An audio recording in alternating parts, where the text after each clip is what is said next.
കണ്ണൂരുണ്ടായിരുന്നു. അത് കുറച്ചധികം വരെ പഠിച്ചിട്ടുണ്ട്. പിന്നെ കുറേയൊക്കെ അതിൽ ചെയ്യാണ്ടുണ്ടായിരുന്നു, അത് വേണ്ടി വന്നില്ല, കാരണം അത് പഠിച്ചിട്ടുണ്ടായില്ല.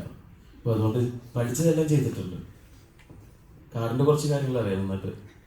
കുറച്ചാളും ഒരു ഈ കോയിങ് പരിപാടികളുടെ കാര്യം കുറച്ച് ബുദ്ധിമുട്ടായിരുന്നു, അതൊന്നും ചെയ്യാൻ പറ്റില്ല. അപ്പം കാറിൻ്റെ കുറച്ചൊക്കെ നല്ല രസം. പിന്നെ വേറെ കുറച്ച് കാര്യങ്ങൾ കാണിക്കുന്നതിലൊക്കെ റിയലായിട്ട് ഒരു കോച്ചിങ് ഉണ്ടായിരുന്നു കുറച്ചാൾ.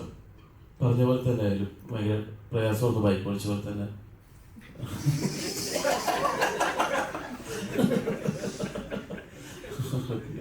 കുറെ അധികം ചെയ്താൽ കണ്ടാൽ മനസ്സിലാവില്ല. ഇപ്പഴാ ഇത് കഴിഞ്ഞിട്ട് നമുക്ക് വരുമ്പോ അങ്ങോട്ട് തെറ്റിപ്പോയല്ലോ, അതുപോലെ തുടങ്ങും ചെയ്യാൻ പറ്റും. ആ അതാണ് വെറുതെ വളരെ കാണിച്ചില്ല. എനിക്ക് ആടായിട്ടൊന്നും എങ്ങനെയുണ്ട് ഒരു ബൈക്കിനെ കൊണ്ടുവരാൻ പറ്റുമോ? ചെയ്യാൻ പറ്റില്ല, കാണിച്ചത്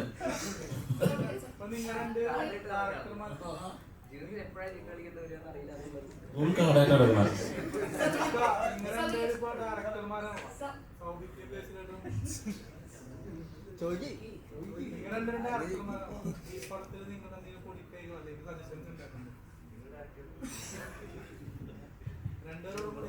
ഞാൻ പറയട്ടെ, ഇതില് 5 മെയിൻ ഡയറക്ടേഴ്സ് ആണുള്ളത്. ഇപ്പൊ അമ്പുക്ക, ഷൈജുക്ക, ശ്രീരാജൻ ഡയറക്ടർ, പിന്നെ സൗബിക്കും ഉണ്ട്. പക്ഷെ ഇവരാരും അങ്ങനത്തെ ഒരു ഇൻപുട്ട് കൊടുത്തിട്ടില്ല. ശ്രീരാജന് ഫുൾ ഫ്രീഡം കൊടുത്തിട്ടുണ്ട്. അത് എനിക്ക് ഭയങ്കര സംഭവമായിട്ടാണ് തോന്നിയത്. ഈ ഒരു മൂവിയില് ഈ സ്റ്റോറി അല്ലാണ്ട് ആകർഷം മറ്റൊരു ഘടകം എന്തായിരിക്കും? ഇതില് സ്റ്റോറി ഫസ്റ്റ് ഓഫ് സ്റ്റോറി തന്നെ. പിന്നെ ഇതിലെനിക്ക് വായിച്ചപ്പോൾ സ്ക്രിപ്റ്റ് വായിച്ചപ്പോൾ അതിലെ ഡയലോഗ്സും കാര്യങ്ങളും, പിന്നെ ഇതിന്റെ കട്ട് പോകുന്ന രീതികളുണ്ടല്ലോ, അത് കുറച്ച് നമുക്ക് ഡിഫറെൻ്റ് ആയിട്ടുള്ളൊരു പാറ്റേൺ ആണ്. പിന്നെ എല്ലാ കഥാപാത്രങ്ങൾക്കുള്ള കുറേ ചെറിയൊരു 2 ടൈപ്പ് ആളുകളാണല്ലോ ഓരോരോ ക്യാരക്ടേഴ്സ്, അത് ഭയങ്കര ഇഷ്ടമായിരുന്നു. പിന്നെ ഒരു പുതിയൊരു എഡിറ്റിംഗ് പാറ്റേണും ആണല്ലോ മൊത്തത്തിൽ. കഥ തുടങ്ങി പിന്നെ അങ്ങനെ പോയി പിന്നെ മാറി വന്നുകൊണ്ടിരിക്കുന്ന, അത് ആദ്യം തന്നെ കേട്ടപ്പോൾ അത് ഭയങ്കര ഇൻട്രസ്റ്റിംഗ് ആയിട്ട് തോന്നി. പിന്നെ എനിക്ക് ഇതിലെ ക്യാരക്ടറിൻ്റെ ലുക്കും ഇങ്ങനത്തെ ഒരു മാൻഡ്രോസും ഒക്കെ കേട്ടപ്പോൾ ഇപ്പോൾ ഭയങ്കര കുറച്ചും കൂടി, കാരണം സ്ഥിരം ചെയ്യുന്നതിലും വ്യത്യാസമായിട്ടുള്ളൊരു രൂപവും ഭാഷയും ശൈലിയുമാണ്. അപ്പോൾ അത് ഭയങ്കരമായിട്ട് ഇൻട്രസ്റ്റിംഗ് ആയിട്ട് തോന്നി. പിന്നെ കഥ കേട്ട അമ്പുക്കാർക്ക് ഇഷ്ടം എന്ന് പറഞ്ഞപ്പോൾ കുറച്ചും കൂടി എല്ലാവരും വന്നപ്പോൾ ഇഷ്ടമായി. അത് ചോദിച്ചാൽ അതിൽ ഇൻപുട്ടിന് അങ്ങനെ ഉണ്ടായില്ല, സ്ക്രിപ്റ്റിൽ തന്നെ കറക്റ്റായിട്ടുള്ള കാര്യങ്ങൾ ഉണ്ടായിരുന്നു. പിന്നെ നമ്മൾ ചോദിക്കുന്നതിന് കറക്റ്റായിട്ടുള്ള ഡൗട്ടും കറക്റ്റായിട്ടുള്ള ആൻസറും വരുന്നതുകൊണ്ട് വലിയ ഇതുണ്ടായില്ല. കറക്റ്റ് എഴുതി വെച്ചിട്ടുണ്ടായിരുന്നു എന്താ ചെയ്യേണ്ടതെന്നുള്ള കുഞ്ഞു കാര്യങ്ങൾ മാത്രം. അതെല്ലാം ഡിസ്കഷൻ എല്ലാവരും ഉണ്ടല്ലോ, ഷൈജി ഉണ്ട്, എല്ലാവരും ഉണ്ട്.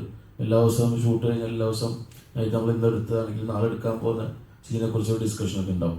അപ്പോൾ അതൊക്കെ കുറേ ഗുണം ചെയ്തിട്ടുണ്ട്. നമ്മൾ പിറ്റേ ദിവസം സെറ്റ് വന്നിട്ട് അധികം ഡിസ്കഷൻ വരും. നൈറ്റ് തന്നെ അതിലൊരു രൂപം ഉണ്ടായിരുന്നു. സൗബിൻകപ്പ് അഭിനയിച്ചുകൊണ്ടിരിക്കുന്ന കൂലിയിലാണ് ലോകേഷ് കനകരാജിന്റെ കൂടെ. അതിനെ കുറിച്ച് എന്തെങ്കിലും അപ്ഡേറ്റ് എന്ന് പറയാമോ? ഇത് തന്നെ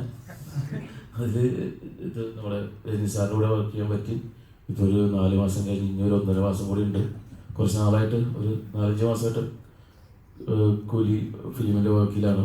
പിന്നെ ഭയങ്കര വലിയൊരു എക്സ്പീരിയൻസ് ആണ്. അതിൽ ഉള്ള കാസ്റ്റും അതിൽ ക്രൂവും അതിൻ്റെ സെറ്റപ്പും കാര്യങ്ങളും എല്ലാം കണ്ടിട്ട് ഭയങ്കര കൊതിയാവുന്നു പിന്നെ ഒരു പടം ചെയ്യാനായിട്ട്. അപ്പോൾ അതുകൊണ്ട് കൂലി മൂവി ആയിട്ട് ഉടനെ തന്നെ ഡയറക്ഷനിലോട്ട് ഡയറക്ഷൻ ചെയ്യാനുള്ളൊരു പരിപാടി. അതിൽ കുറേ ക്യാരക്ടേഴ്സ് ഉണ്ട്, കുറേ ക്യാരക്ടേഴ്സ് മെയിൻ റോളാണ്. അതിപ്പോൾ ഒന്നും പുറത്തു വരാൻ പറ്റാത്ത ഒരു സിറ്റുവേഷനിലേക്കാണ്. ആരാ പറഞ്ഞ എന്നോട് എനിക്കറിയാം. കുറേ ലേയേഴ്സ് ഉണ്ട്, കുറേ ക്യാരക്ടേഴ്സ് ഉണ്ട്, കുറേ കാര്യങ്ങളുണ്ട്. കാരണം ഞാൻ തന്നെ കുറേ കഥ പറയുമ്പോൾ തന്നെ നമ്മൾക്ക് ഓരോരോ സീക്വൻസ് പറയുമ്പോൾ തന്നെ പല ചേഞ്ച് ചെയ്ത് പല സ്ഥലങ്ങളിൽ ഇങ്ങനെ സ്ക്രിപ്റ്റിനും മാറി ഭയങ്കര രസമായിട്ടാണ് പോയിക്കൊണ്ടിരുന്നത്. അപ്പോൾ തന്നെ നമ്മൾ വേറെ രീതിയിലുള്ള ലോകേഷ് കനകരാജിൻ്റെ വേറെ രീതിയിലുള്ള മൂവിയാണ്. ഭയങ്കര ഇൻട്രസ്റ്റിംഗ് ആയിട്ടുള്ള രജനി സാറിൻ്റെ കാലൊക്കെ പെർഫോമൻസാണ്. എല്ലാവരും അടിപൊളിയായിരിക്കും. ഡ്യൂക്കിന്റെ കൂടെയാണ് ഞാൻ അടുത്ത ഡയറക്ഷൻ ആയിട്ട് വരുന്നത്. അത് എന്താണ് 2025-ലാണോ സ്റ്റാർട്ട് ചെയ്യാൻ? ഈ വർഷം തന്നെ അതേ പറഞ്ഞു. കൂലി മൂവി കഴിഞ്ഞിട്ടുള്ള ബാക്കി പരിപാടി ഡയറക്ഷനിലോട്ട് കയറി. അതിന്റെ ജോണർ എന്തെങ്കിലും റിവീൽ ചെയ്യാൻ പറയാം, സമയമുണ്ട്. എന്തുവരെ ദുൽഖർ മൂവി തന്നെയാണ് അടുത്ത്.